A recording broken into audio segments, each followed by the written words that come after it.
Minerba Kementerian SDM Ridwan Jamaluddin sebagai tersangka dugaan korupsi pertambangan or nikel di konsesi izin usaha pertambangan PT Antam di Konawe Utara, Sulawesi Tenggara.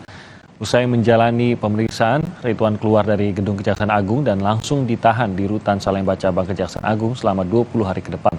Kejagung juga menetapkan Subkoordinator Rencana Kerja Dana Anggaran Biaya Kementerian SDM HJ sebagai tersangka.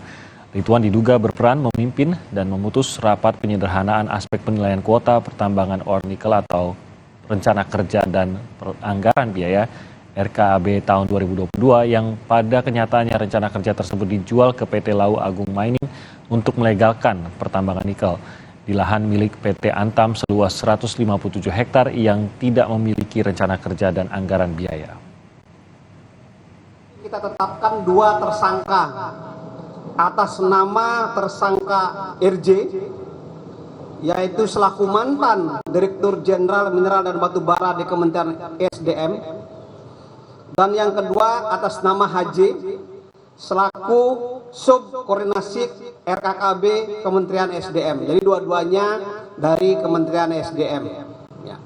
Di mana peran yang bersangkutan adalah memberikan suatu kebijakan yang terkait dengan blok Mendiado, ya, yang menyebabkan kerugian negara seluruhnya adalah 5,7 triliun.